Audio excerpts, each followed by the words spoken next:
Hi, welcome to my channel, Farm to Table with Amber, where we can grow, cook, and eat together.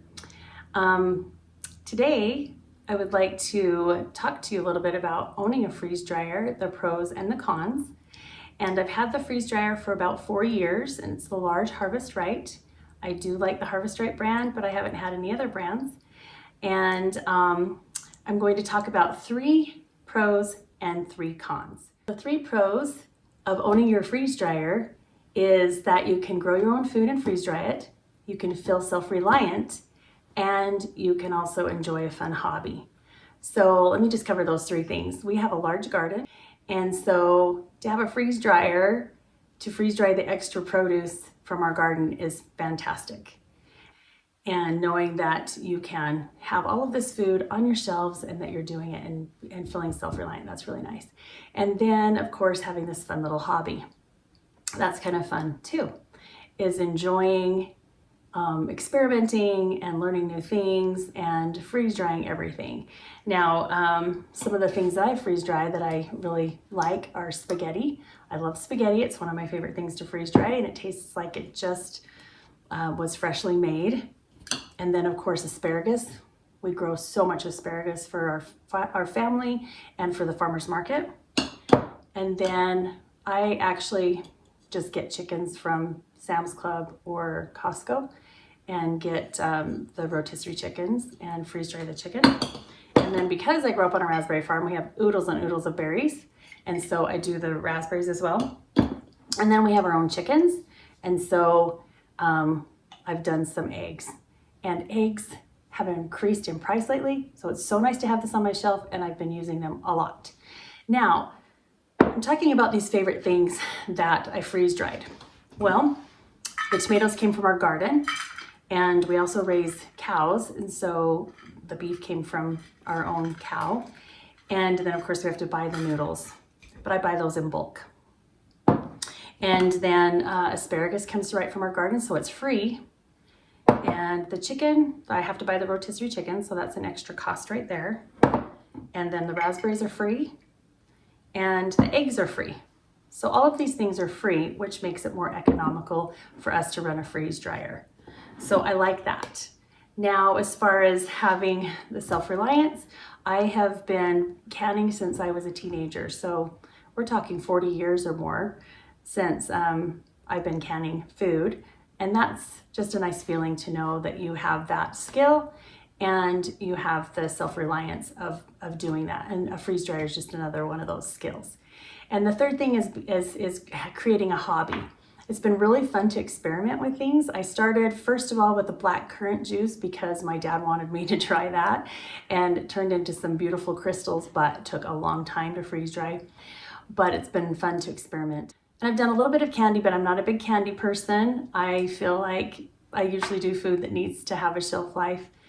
It needs to be freeze dried to have a shelf life, so I mostly do that. But I've done a little bit of candy and yogurt and desserts and other things like that that's fun to experiment with. And so, yes, a freeze dryer can be a lot of fun. Now, I'm going to share with you 3 cons of owning a freeze dryer. And first is the cost, and then of course the time that it takes, and then there's a learning curve. And there are other things I'm sure that people find are negative about owning a freeze dryer, but those are the top 3 things that I would like to talk about. Freeze dryers are very expensive, anywhere between $2,000 and $5,000 depending on the size that you get, and then depending on the pump that you get. You can get just the regular oil pump that comes with your freeze dryer. And then we invested in an oilless pump, and that was really nice to have, but then it broke down. And that was really expensive. So the cost is pretty expensive, and then to repair it can be expensive as well. And also the energy costs of running a freeze dryer can increase your electric bill too. Let me talk a little bit about the equipment that I purchased to go along with also buying the freeze dryer. So you can get the trays. I got them with the freeze dryer, and I bought 2 sets. So that's kind of an investment there. And then you can buy these silicone mats that are handy. I don't use them as often as I thought, but I do have them. And then I do have these little plastic tray dividers that I use in the freezer to stack my trays so that they can freeze before putting them in the freeze dryer. And I often do that because it saves a lot of energy and wear and tear on your freeze dryer if it doesn't have to freeze the food first and then freeze dry it. And then silicone mats or molds that you can use for yogurt bites or treats or Jell-O or whatever. And then I have other pieces of equipment that get the food off of the freeze dryer. And then this I use for my blueberries. Blueberries are tough to freeze dry because you've got to freeze dry them extra long because they have seeds. Same with raspberries, tomatoes. But this is just a little pet brush, clean of course, that I use to pierce the membrane of all of the blueberries. So that's another thing. And then of course the sealer. This sealer does come with your freeze dryer. And then extra costs would be purchasing the bags, and I always get the 7 mil from Harvest Right, and they have the smaller bags as well. And then the cost of oxygen absorbers that you need to use to put in there. So there is some expense in all the extra equipment and extra things to put up your food. That's the first con, is the expense. The other is the time that it takes, and chopping the food and preparing the food and getting it on the trays, putting it in your freezer, waiting for that to be done, putting it in your freeze dryer, waiting for that batch to get done. And a lot of times you have to babysit your batches and time them just right, so you can either add extra time or pull them out of the freeze dryer when they're ready. I am on a Facebook group that supports freeze drying, and of course I watch YouTube videos and other things on freeze drying, and it seems like there are a lot of people who are retired or who have a little extra time on their hands that really enjoy these freeze dryers. Now granted, that's not everyone, but I do notice that because it is a time commitment, that it's turned into something that's like a part-time job or a hobby for people that own freeze dryers.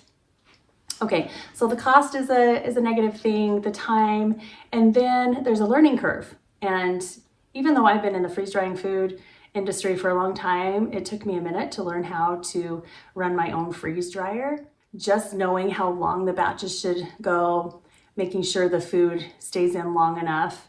Again, the tips about the seeds containing moisture, and you just want to be careful that your food is completely done. And then learning what kinds of foods freeze dry better than others. The learning curve can be expensive as well. So it's expensive and time consuming and a learning curve. Now, I've mentioned that I am a freeze-dried food consultant with a company with Thrive Life.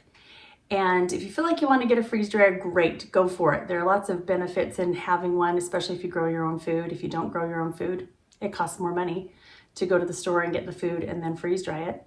But with my company, with freeze-dried food, it's already purchased and washed and chopped and done properly in the cans. And it's the highest quality food you could ever have.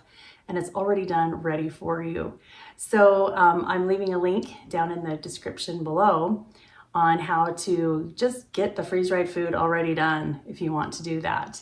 And they have meals that are ready to go, and then separate ingredients as well, in big cans, small cans, and it's really high quality food.